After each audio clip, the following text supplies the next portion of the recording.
brought to you by Silver Pumps. Top quality और consistent performance के लिए सिर्फ सिल्वर पंप्स नाम याद रखना। आज कितनी प्रचंड गर्मी है जयपुर में। अगर आप जयपुर में रह रहे हो तो एक बार निकल कर देखिएगा। जब हनुमान बेनीवाल 3 बजे की प्रचंड गर्मी में अपने निवास से निकलकर शहीद स्मारक पहुंच रहे थे तो असामान्य गर्मी में कम भीड़ के बीच भी उनका जोश देखने वाला था। उनसे बातचीत हो रही थी तो ये बता रहे थे कि ये हमारा पुराना शगल है। जब मैं महावीर स्कूल में पढ़ रहा था और यूनिवर्सिटी में मंडल आयोग को लेकर आंदोलन हो रहा था तो सेंट जेवियर और महावीर स्कूल के बच्चों को लेकर मैं नेतागिरी करने उस समय यूनिवर्सिटी पहुंच गया था। तो मेरा पुराना शगल है। अगर सरकार ये सोचती है कि सब इंस्पेक्टर परीक्षा को लेकर निर्णय लेने में मुझे थका देगी तो शायद मैं सरकार को थका दूंगा। और मुझसे बच रही है सरकार कि कहीं हनुमान बेनीवाल को श्रेय न मिल जाए तो फिर सरकार की किरकिरी भी करा दूंगा मैं।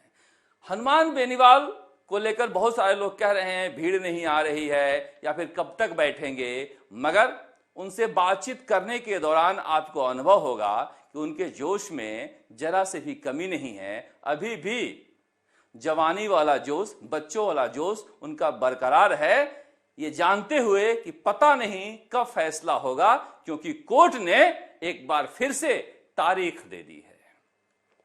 अब कोर्ट ने कहा है कि 26 मई को सुनवाई होगी और उस दिन तक राजस्थान सरकार ये बताए कि उसका क्या फैसला है। अगर नहीं बताएगा तो हम इससे जुड़े हुए अधिकारियों पर जुर्माना लगाएंगे। अब मेरे समझ में नहीं आ रहा है कि सरकार से हाईकोर्ट क्यों पूछ रहा है। जब सरकार ने बता ही दिया है, विज्ञान शाह ने बता ही दिया है, तो सरकार की मंशा अब भी कोर्ट को समझ में नहीं आ रहा है। ये मुझे समझ में नहीं आ रहा है। अच्छा, सरकार से ही पूछ के जब डिसीजन होना था तो बच्चे हाईकोर्ट क्यों गए थे, यह भी समझ में नहीं आ रहा है। हाईकोर्ट को अगर ऐसा लगता है तो मुझे या किसी को भी लगता है कि इस देरी से ज्यादा नुकसान हो रहा है। खारिज कर दो या एक्सेप्ट कर लो, या तो खुशियां मना ले जो रद्द कराना चाहते हैं, या वो खुशी मना ले जो रद्द नहीं कराना चाहते हैं, या फिर दोनों पक्ष सुप्रीम कोर्ट जाएं, क्योंकि सुप्रीम कोर्ट तो जाना ही है दोनों पक्षों में से। हाई कोर्ट का निर्णय अंतिम निर्णय नहीं होने वाला है इस मामले में। मगर बीजेपी सरकार ने 4 सप्ताह का वक्त क्यों मांगा है? अगर 4 सप्ताह का वक्त मांगा है तो इसी से हाईकोर्ट को समझ जाना चाहिए कि सरकार की मंशा क्या है। मगर पता नहीं क्या सोच रहे हैं, और हो सकता है कि जज साहब आखिरी तक मौका देना चाहते हो राजस्थान सरकार को, ताकि यह ना कहा जाए कि कोर्ट ने कोई जल्दीबाजी की है या फिर राज्य सरकार पूरी तरह से जांच नहीं कर पाई थी और बीच में ही फैसला हो गया। मगर वही कमेटी फिर 21 मई को बैठेगी जो कमेटी निर्णय दे चुकी है। वो कमेटी अपने ही निर्णय को कैसे बदलेगी? हो सकता है कह दे कई फैक्ट्स आ गए हैं और नए आलोक में, इस आलोक में हमें नई रोशनी मिली है और अपने पिछले निर्णय को पलट दे, ये भी हो सकता है। मगर क्या हाईकोर्ट जब राज्य सरकार से बार बार पूछ रहा है कि आप क्या करना चाहते हैं हमें बताएं, तो क्या राज्य सरकार का फैसला कोई बाउंडिंग है? पता नहीं। मुझे लग रहा है कि इन सारी चीजों पर राजस्थान सरकार को गंभीरता से विचार करना चाहिए। ये सबसे ज्यादा सोशल मीडिया पर पढ़ा जाने वाला और जनता के बीच बातचीत होने वाला टॉपिक बन चुका है। अच्छा काम करने के बावजूद अपनी किरकिरी कैसे करा लेते हैं, कोई इस बात से सीखे।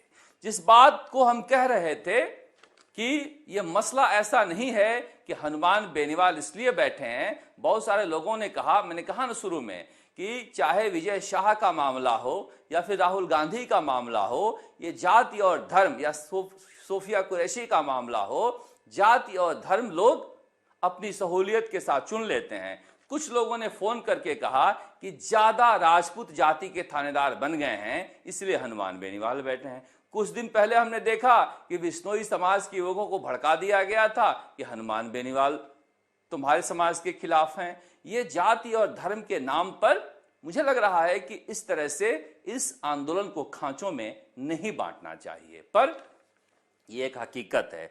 और हकीकत यह है कि पेपर लीक, अब बताइए जो आज अखबार में खबर छपी है, उस खबर को पढ़ने के बाद यह कोई सामान्य खबर है क्या कि पद्मा चौधरी की रैंकिंग 24वीं से 39 कर दी गई, इसलिए कि वो 34 नंबर का जो प्रश्न था अंग्रेजी का, उसमें पहले 0 नंबर मिले थे और फिर 7 नंबर दे दिए गए थे, इसलिए रैंकिंग बढ़ गई। कोई जिम्मेदारी तय नहीं होती है। पद्मा चौधरी को 0 के बदले 7 किसने दिया था? कोई जिम्मेदारी किसी की तय नहीं होगी क्या? इस तरह का खेल आरएस 2018 में खूब हुआ है, पता नहीं।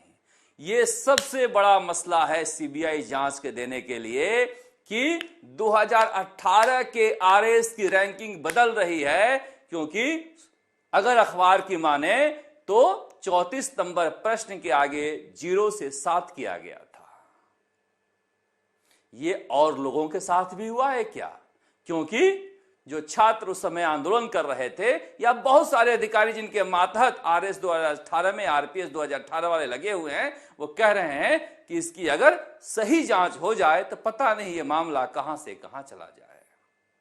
मगर पता नहीं क्या हो गया। कल भी हमने कहा था कि अमित शाह से लेकर प्रधानमंत्री नरेंद्र मोदी से लेकर कोई बीजेपी का नेता बचा था क्या जिसने कहा था कि अशोक गहलोत सरकार के दौरान हुए पेपर लीक की जांच हम सीबीआई से नहीं कराएंगे या फिर कठोरता से जांच नहीं करेंगे।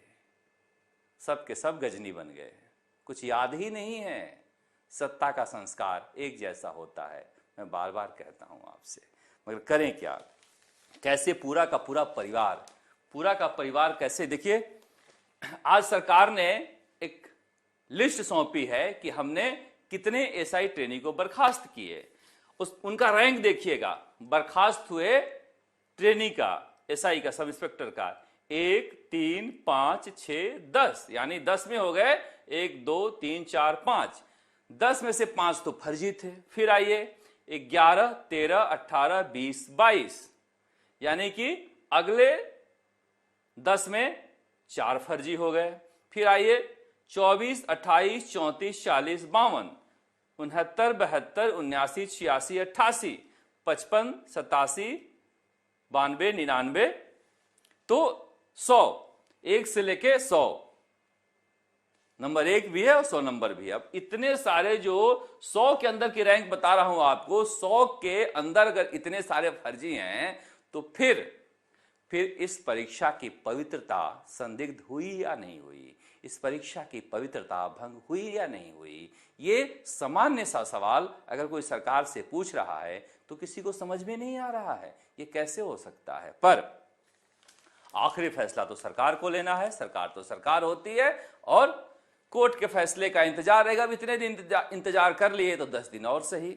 मगर ये जो कहानी है, हम साथ साथ हैं, देवरानी डमी उम्मीदवार, देव ने लगाई फर्जी डिग्री, ये ऐसी कहानी है कि पहले पेपर खरीदने का इंतजाम कर लेते और चूंकि अनपढ़ हैं तो दूसरे राज्य से जाकर डिग्री भी ले आते थे फर्जी। बताइए, पिछले 20 सालों में अशोक गहलोत और वसुंधरा राजे ने क्या हाल किया है। अशोक गहलोत को ये कांग्रेस का ही हिम्मत कहिए कि एआईसीसी में बैठकर प्रेस कॉन्फ्रेंस करवा ले रही है, जिस मुख्यमंत्री ने अपने कार्यकाल के दौरान एक पूरी पीढ़ी को बर्बाद कर दिया। उस मुख्यमंत्री का साहस देखिए कि एयरपोर्ट पर भी बाइट देते हैं, ट्वीट भी कर रहे हैं, एआईसीसी के हेडक्वार्टर में भी प्रेस कॉन्फ्रेंस कर रहे हैं। क्या जनता को झेलना चाहिए ऐसे नेता को जिसने राजस्थान की एक पूरी पीढ़ी बर्बाद कर दी? ये सबसे सवाल है। ये सवाल इसलिए है कि एसआई भर्ती 2021 में जो ये समेता पकड़ी गई है, उसकी जगह उसकी डमी बैठी थी संगीता विश्नोई की भाभी और भाई। ये दोनों मध्य प्रदेश से बीपीएड का फर्जी डिग्री लेके आए थे और ये इनका चयन जो है संगीता भाभी विमला की जगह पीटीआई चयन भर्ती परीक्षा में बैठी थी और संगीता भागी हुई है, जिसको लेकर खोजा जा रहा है। समेता, विमला, संगीता और उसका भाई, ये सारे के सारे पूरे का पूरा परिवार जो है बैकडेट में डिग्री लाकर और नौकरी में लग गया था। इस तरह के हालात अगर राजस्थान में थे तो आप समझिए कि क्या हालात थे। मजे की बात है कि जो हम मॉक इंटरव्यू उत्कर्ष क्लास का आपका दिखाते हैं वायरल वीडियो में, वो उत्कर्ष में जब जवाब नहीं दे पा रहे थे तो आरपीएससी में कैसे जवाब दिए थे। इसलिए कह रहे हैं कि इंटरव्यू की भी जांच उतनी ही होनी चाहिए जितनी लिखित परीक्षा की। मगर जब कुएं में भांग पड़ी हो तो फिर हर कोई नशे में ही तो मिलेगा। गांव में कुएं से तो पानी पीना है, जब नशे में ही है तो फिर क्या बात करनी है।